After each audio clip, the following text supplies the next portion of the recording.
Hi guys, today I want to take you through all the books that I read from Central and Eastern Europe last year. These have featured heavily on my channel, so for regular viewers you won't be seeing too many new titles, but I realize that people discover my channel and these types of overview videos all the time, so it's useful to consolidate things in one place, and then I'll leave links below to any other times I may have discussed each of these titles so that you can go explore more. I separated my 2020 overview into two videos for nonfiction and fiction, but this year I'm going to go geographically instead, starting with my favorite subregion, Central Europe. I read 4 books in that category, so I want to begin with the Czech Republic and Gerta. This is by Kateřina Tučková, and it's translated from Czech by Véronique Firkusny, and I was sent this copy by Amazon Crossing. It was published in Czechia in 2009, but I think this 2021 edition was the first time anything by her had been translated into English.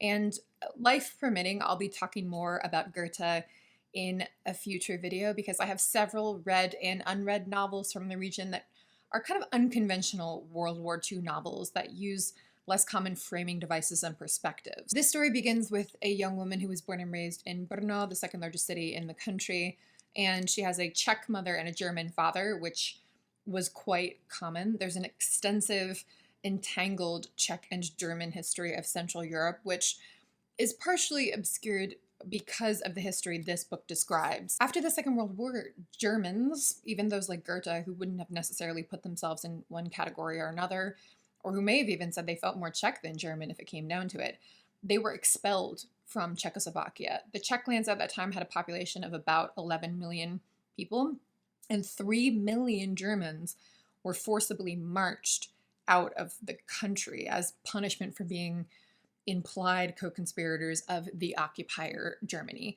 And this violent aftermath of World War II isn't something that's commonly discussed, at least not here in the US. This is a brutal book, especially the early sections, and the author is intent on conveying the horror of these experiences and has this overt empathetic project clearly in the forefront of her mind, to the extent that I think the writing suffers, especially in the first half. I didn't find this very artistic or immersive, but something loosens in Tučková's style in the second half of the book when she starts focusing more on the longer-term consequences of these events. Overall, the backbone of this story and its best feature is its dedication to this overlooked historical experience. It's so interesting. I want to talk much more about the context of this novel and what it seems to be trying to achieve, so I hope you'll stop by again whenever that future World War II video arrives. Next is a Slovak novel I was sent by Mandel Vilar Press. It's called The Hot Summer of 1968 by Viliam Klimáček, and it was translated from Slovak by Peter Petro.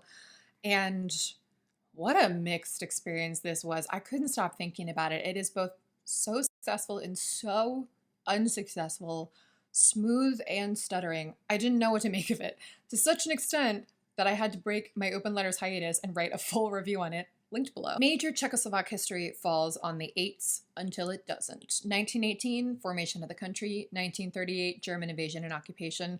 1948, Iron Curtain time. 1968 is our deal here. And then 1989, breaking the cycle, was the Velvet Revolution and the end of Soviet-enforced communism. Back to 1968, I just want to talk about the Prague Spring in a multi-hour video until every last one of you unsubscribes out of self-preservation, but basically, the then leader of the country, Alexander Dubček, was loosening restrictions, creating socialism with a human face, as it was called.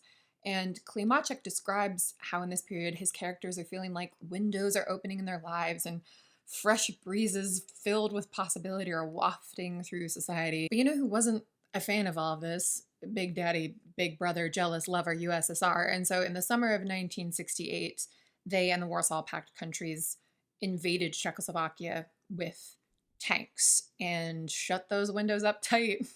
Only musty air for you people. In the US, we don't really learn about this or think of it too much, maybe because of the final narrative triumph of 1989 and the fact that we felt involved in that somewhat and were conspicuously uninvolved in the collapse of the Prague Spring. But the tragedy of 1968 is that there were all these people who sensed a turning point in their country and pictured what this would mean for them in their lives, all for it to be taken away from them for another 20 years, another generation entirely. And this also caused waves of emigration, which is Klimáček's priority. He focuses on 3 families in this book primarily, and in my review I discuss what his characters come to represent about those who left to seek a different life and those who stayed behind. And I do think that despite the hodgepodge nature of this book's construction and the fact that it's not a great experience if you approach it just wanting a novel, wanting a flowing story, it is fantastically insightful about emigration. Staying in Slovakia, I mentioned Seeing People Off by Jana Beňová in a recent reads type video. This is translated from Slovak by Janet Livingstone and has mostly sketches and flashes of Petržalka, a well-known neighborhood of Bratislava. We primarily follow a couple named Elsa and Ian, who are a pair of bohemian writers, sort of self-consciously so, and they meander through the neighborhood, through the ebb and flow of their relationship, and through glimpses of socialist and post-socialist sensibilities. So this is a really playful, poetic collage of a book. Last of this category is Queen of the Hungarian novel Magda Szabó. This is the second of her books that I've read after The Door. It's called Abigail, and it was also translated from Hungarian by Len Rix. Claire from Claire Reads Books also read this recently, and she was trying to compare it, and she said it might be something like the Anne of Green Gables of Hungary, like have that kind of national status to it. Side note that both of us are on the hunt for English subtitles of the famous Hungarian TV adaptation of this novel, so hit us up with any info. It's about a girl named Gina who feels betrayed when she's sent away from Budapest to a remote boarding school across the country. She thinks her father has abandoned her and their life together, but it's late 1943, and so you, the reader, know that's not what's going on. This will also feature in my unconventional World War II narratives video. It's an impeccable portrait of childhood, especially its operatic emotions and like social struggles. And also of an abrupt end to childhood. Let's move to the Balkans. I have a wrap up where I talk about each of these 4 books in depth. And honestly, this was the top sub-region this year, like head and shoulders above the others. From Slovenia, we have my favorite novel of the year, The Fig Tree by Goran Vojnović, translated from Slovene and in places Naški by Olivia Hellewell. And Istros Books sent me this copy. Istros, hit me up anytime, girl. I'll be your one-woman American PR department. This features a man named Jadran who wants to better understand his immediate family members, starting with his grandparents, whose lives ended in difficult and slightly secretive circumstances. The book examines the interaction of Slovene, Bosnian, and to a lesser extent Croat self-identification within the broader scope of Yugoslav identity. And it's also such an effective family saga that resists precise conclusions about any of its characters. My Heart by Semezdin Mehmedinović was translated from Bosnian by Celia Hawkesworth, and I was sent this copy by Catapult when it published early last year. And I mentioned in a sort of 2021 overview video that this is a book I would recommend to a lot of people. I've realized over the years, just like all of us do, I think, that our individual tastes have harder and softer borders to them, and this is definitely one of those crossover titles. Mehmedinović's writing is so clear and measured on the line level, and his voice is meditative and philosophical in a way that's true to everyday conversations and thoughts. This is a novel in 3 parts. The middle part is about a road trip the narrator takes with his adult son, and the outer sections stare down the barrel of mortality, first because the narrator himself has a heart attack and is trying to figure out how he feels about his body now, because he thought he knew his body well before this. And then in the final section, the narrator's wife suffers a stroke and subsequent memory loss. I won't go on about this one because it was my favorite book of the year, but I'll definitely leave that video below for more. It's To the Lake, A Balkan Journey of War and Peace by Kapka Kassabova.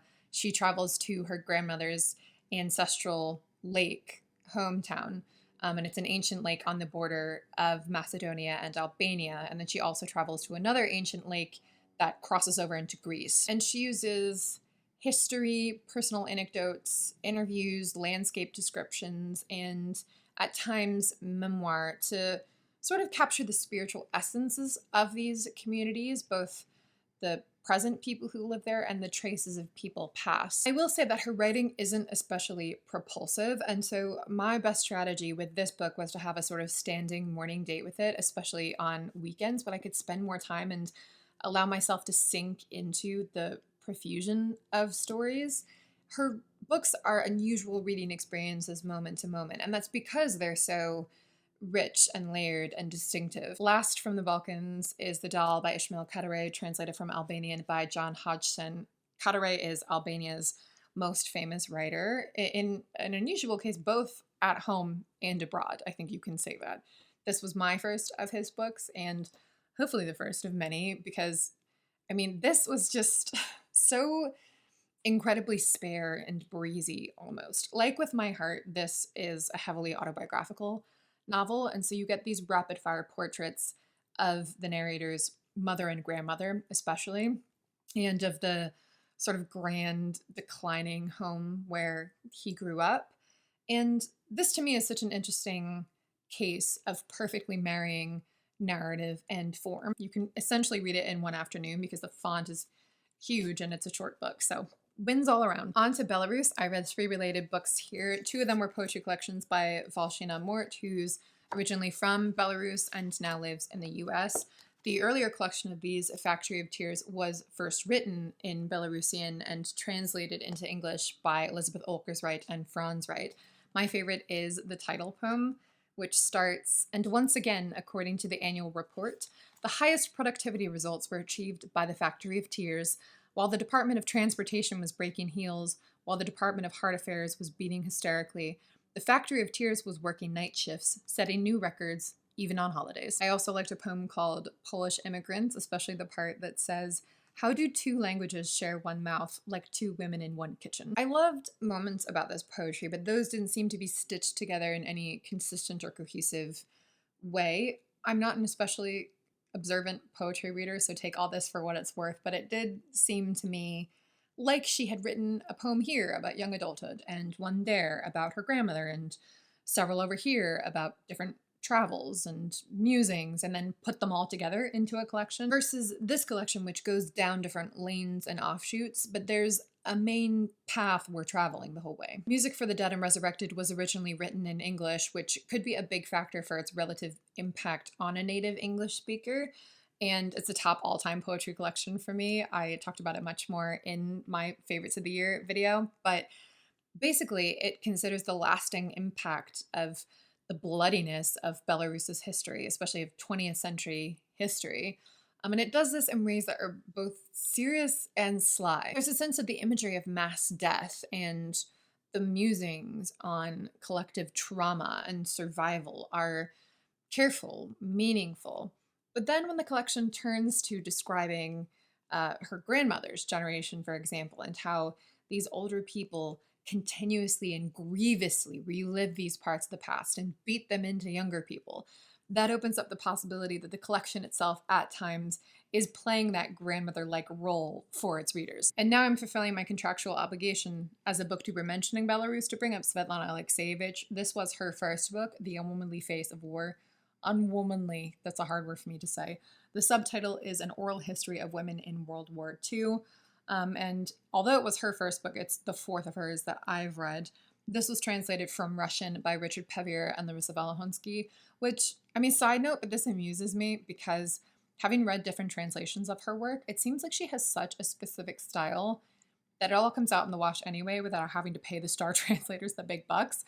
I guess it's possible, though, that they just wanted a break from thousands and thousands of pages of Dostoevsky. You know, it's difficult and almost counterproductive to summarize any individual work of hers because one of the main points is to experience such a plurality of voices that you leave her books without having a grasp on any specific meanings of things like femininity, war, fear, loss. Alexievich is known for interviewing hundreds of people on under-noticed, what's the word for that? Understudied topics, I guess is what I'm saying. And then she smushes all those voices together so that it just feels like you're being bombarded with them. And this is because she's not so interested in history on a broad canvas or humanity writ large. She's much more interested in these small and more fleeting moments of human experience, and also the fact that memory often holds on to random moments, and random things are often what comes to inhabit our brain spaces long term. This was groundbreaking in both form and content at the time when it was published in 1985, because it was controversial to discuss the roles of women in war, not just those who were soldiers and snipers, they're in here too, but also laundry women, engineers, doctors, paramedics, telephone operators. And I do think that this could be a good place to start with this author. We've been traveling further and further east and now arrive at the doorstep of Mother Russia. I read 3 nonfiction books on Russia / mostly the Russian part of the Soviet Union last year, and the first 2 were yearly favorites. Just for a Dance in the Snow by Monica Skustova, translated from Spanish by Julie Jones, does what it says in the subtitle. It highlights women's voices from the Soviet Gulag prison system, and especially 9 primary women are interviewed for this book, and I was surprised by how much I loved it. Alexievich is a kind of pillar for me, but I often find her books resistant to reading by design, where this one is still pulling a number of different narratives together, but with less chaotic intention. You get to spend a satisfying amount of time with each individual woman, and I'll say that I'd never read a nonfiction book that specifically focused on the Gulag system before, and I thought this was a wonderful entry point. Future's History: How Totalitarianism Reclaimed Russia by Masha Gessen is a thorough, intense look at recent political and sociological history, considering Russia's inheritances from the USSR, where Russia was left in the wake of the USSR's dissolution, the particular historical possibilities of that moment, and the direction the country then took. We come back to 7 main figures in this book, but especially 4 young people who were born in the 1980s. And there's a particular through line with one of those younger characters in the latter sections about the rise of overt politicized homophobia in Russia in recent decades, and the exact rhetoric that's been used in those campaigns. And I want to stress that that rhetoric isn't contained to Russia, although it's unusually predominant there. I know that I could stand to be warier and more observant about the ways that my perceptions of marginalized groups are shaped and often purposely obscured by popular narratives and talking points. I feel a little sick to my stomach thinking about those sections in a way I appreciate. I should feel that way. But however sick it might feel, at least nobody has actually shoved a bayonet into my stomach. Romanov's segue. I read The Romanov Sisters, The Lost Lives of the Daughters of Nicholas and Alexandra by Helen Rappaport, who's a British popular historian. And I talked about this in a really chatty Get Ready With Me style video, specifically about the first half of this family biography. And I think that their story itself and Rappaport's style really lend themselves to that type of chattiness. Theirs were such film-ready, novel-ready, iconic, photographed, historically transitional lives. And what I liked most about this book's presentation was its mixture of the mundane and the tragic. Rappaport mentions politics and greater world events, but always as they relate to the family life that the 7 last Romanovs cultivated and treasured. As is often observed, Nicholas II was a superb husband and father and a real bad Tsar, which is kind of the inverse of most famous royal stories you hear, so that's refreshing, I guess. Lastly, another 2021 favorite. Shocking. It's like, we get it, lady, you like books from this region. But another standout was this novella sent to me by Pairini Press, The Pearfield by Nana Ektimishvili, translated from Georgian by Elizabeth Hayway. Full video review on this linked below. It's a mostly grim but occasionally funny story of an 18-year-old who grew up on the outskirts of Tbilisi in a school for disabled children, and she now looks out for the younger kids while sort of formlessly aching for the start of a new life somewhere else, somewhere that has more narrative possibilities. That's everything.